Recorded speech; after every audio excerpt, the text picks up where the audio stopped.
Hey everybody! Today's video, I'm going to give you my thoughts and reactions to the US presidential debate. We're going to specifically focus on comments and questions related to Russia and Ukraine. But first, we're going to zoom out and get the general impressions. What are people saying about this US presidential debate?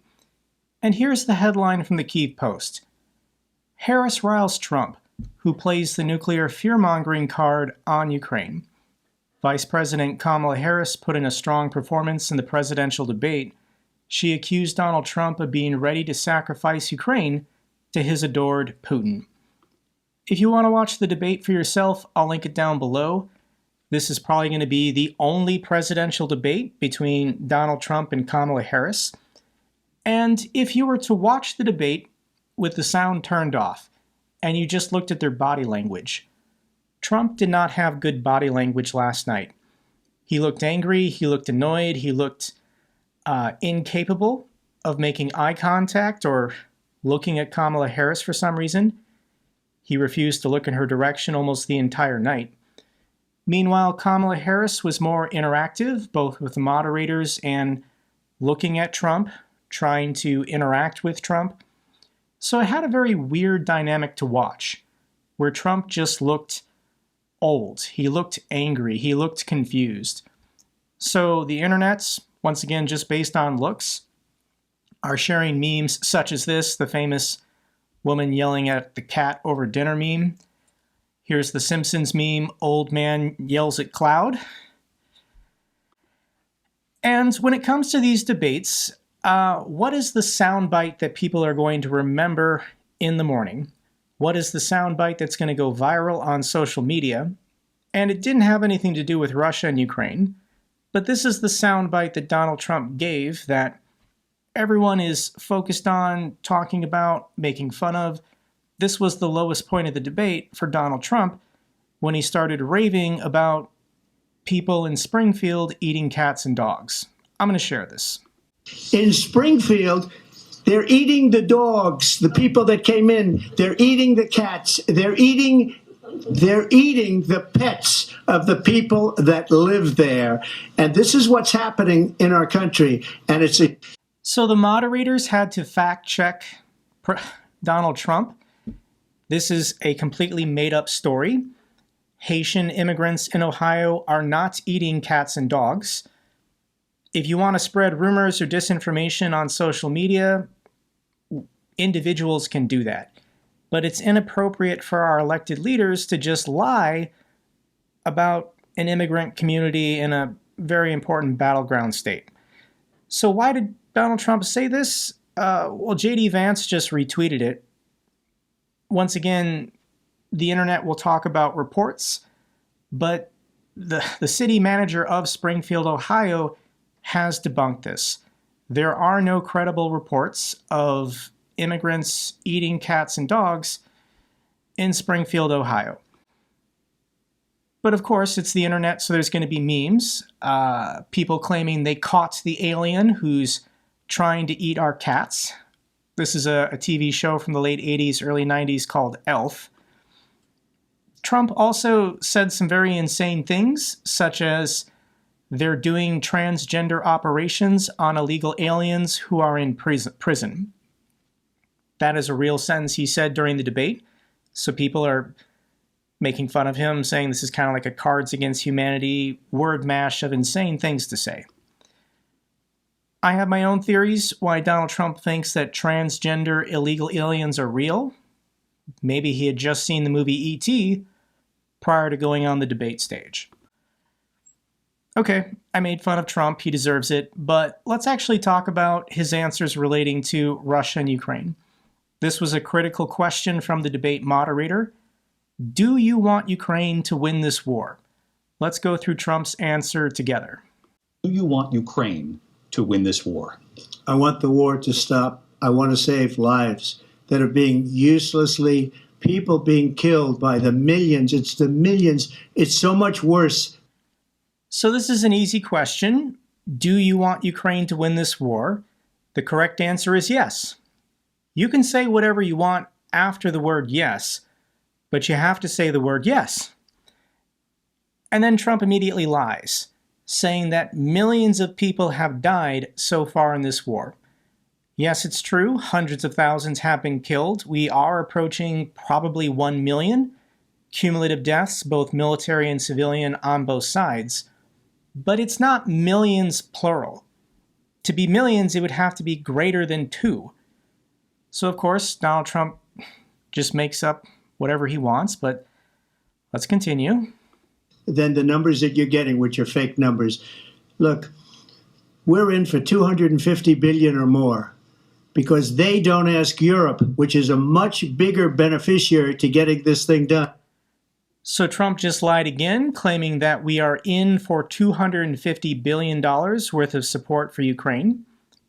The money allocated by Congress, I think, was 60, 60, and 30. So it's still under 200 billion. But once again, Donald Trump has to lie. He has to embellish. So he says 250.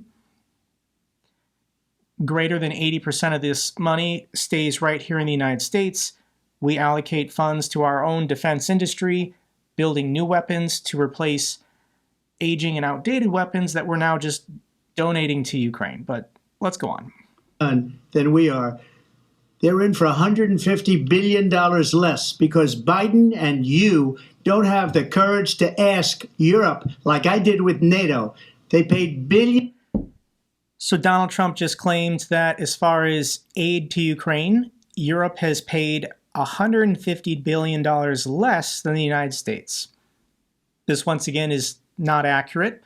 When you talk about aid to Ukraine, you have to count military, financial, and humanitarian. Yes, the United States is the largest contributor as far as military aid because we have the largest military, but the Europeans by far have provided way more financial and humanitarian aid.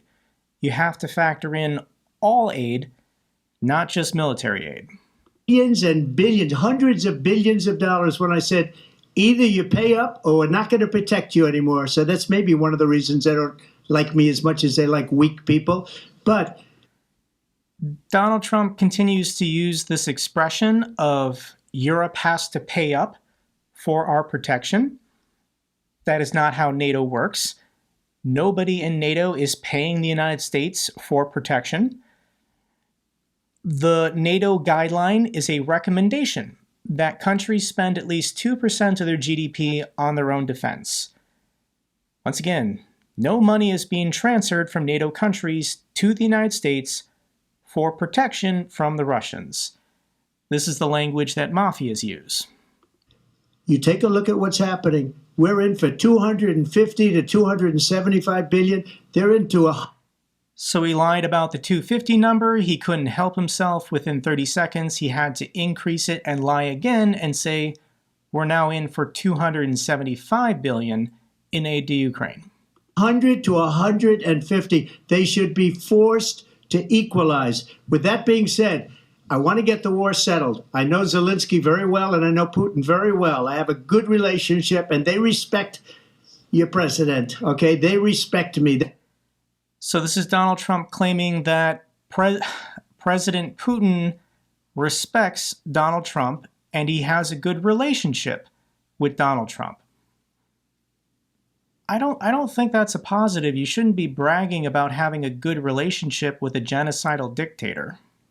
They don't respect Biden. How would you respect him? Why? For what reason? He hasn't even made a phone call in 2 years to Putin, hasn't spoken to anybody. They don't even try and get it. That is a war that's dying to be settled. I will get it settled before I even become president. If I win, when I'm president-elect, and what I'll do is I'll speak to one, I'll speak to the other, I'll get them together. That war would have never happened. And in fact, when I saw Putin after I left, unfortunately left because our country has gone to hell. But after... So this was news. Donald Trump just said that he met in person with Vladimir Putin after he left office. There's no public record of this.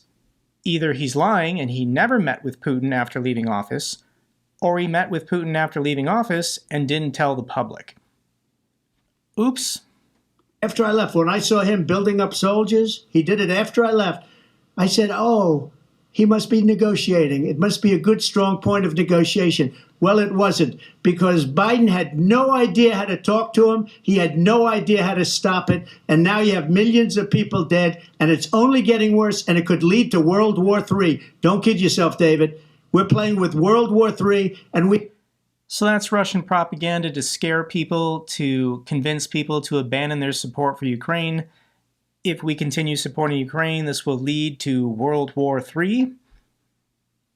No, it won't, but okay. We have a president that we don't even know if he's... Where is our president? We don't even know if he's a president. And just to clarify they here... threw him out of a campaign like a dog. We don't even know. Is he our president? But we have a president, Mr. President, that doesn't know he's alive. Your time is up. So that's Donald Trump saying, where is Joe Biden? We don't have a president right now. Is Joe Biden even alive? And I just want to share this picture from this morning. This is President Biden and Trump at a 9/11 memorial service in New York City. So, of course, Trump has to say, is Joe Biden even still alive? Where is Joe Biden? And then, obviously, he had this meeting scheduled with him the next morning.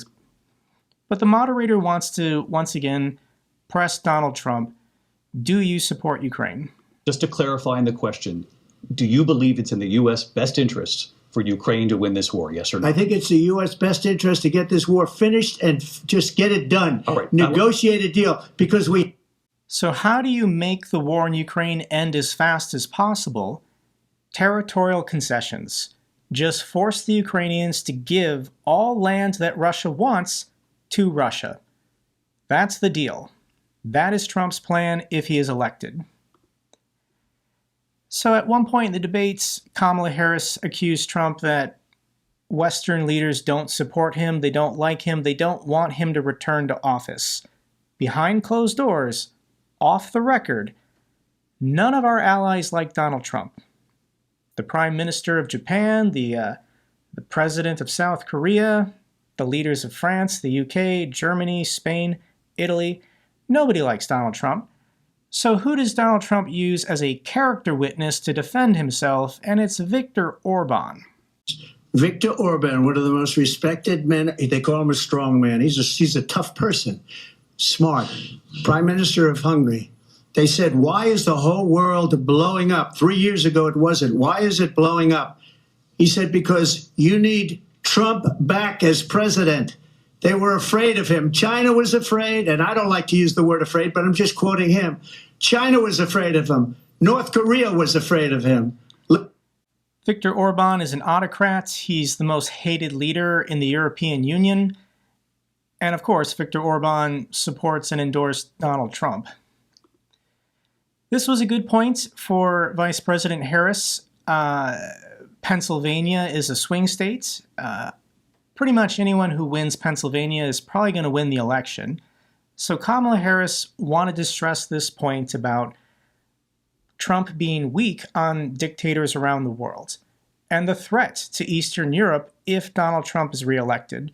So Kamala Harris makes a point pretty well here. Understand why the European allies and our NATO allies are so thankful that you are no longer president, and that we understand the importance of the greatest military alliance the world has ever known, which is NATO. Trump is incapable of looking at her. He will not make eye contact with her. And what we have done to preserve the ability of Zelensky and the Ukrainians to fight for their independence. Otherwise, Putin would be sitting in Kyiv with his eyes on the rest of Europe, starting with Poland. And why don't you tell the 800,000 Polish Americans right here in Pennsylvania how quickly you would give up for the sake of favor and what you think is a friendship with what is known to be a dictator who would eat you for lunch. That was pretty good. And it's true. The Russians on Kremlin state TV all the time say they want to destroy Poland. They want to invade Poland and take Poland back because Poland used to belong to the Russian Empire. These historical claims that Crimea belongs to Russia, Ukraine belongs to Russia, because 300 years ago this treaty was signed, yada, yada, yada. We're not doing that. The lines on the map that were drawn in 1991, those are the lines.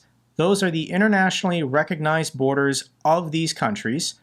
Russia is not allowed to just invade whoever they want, say this territory used to belong to the Russian Empire, and it should belong to Vladimir Putin today. By that logic, look at Poland. Warsaw and most of Poland used to belong to the Russian Empire. The Tsars took it by force.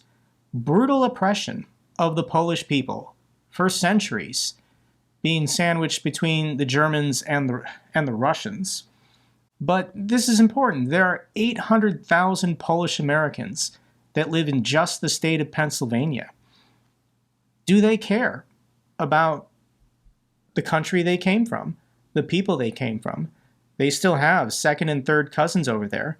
Why don't Polish Americans ask the people in Poland, who do you prefer to be the next president of the United States? And it's not the guy saying we should give up territory. We should embolden Putin. I have a great relationship with the people, with the guy currently committing a genocide in Ukraine. So overall, that was the presidential debate. It was a good night for Harris, a terrible night for Trump. But I honestly don't think this presidential debate is going to change anyone's mind. Donald Trump has been a figure in American politics for almost 10 years now, and everyone has a polarized opinion of him. Nobody is changing their minds. The election is going to come down to voter turnouts. If you're a likely Harris supporter or a likely Trump supporter, will you actually get up off the couch and go vote? That is going to determine who wins this election. So it's razor thin. Technically, it is still a coin flip who could win, and you guys know my opinion. This is a single-issue political channel, and I'm here to support Ukraine. Of these two candidates, Trump and Harris, only Harris is willing to say that she supports Ukraine and wants Ukraine to win. Meanwhile, the other guy is bragging about his close relationship with Putin and how he's got the endorsement of Victor Orban, and everything he says is a made-up lie about funding and deaths and how it all started.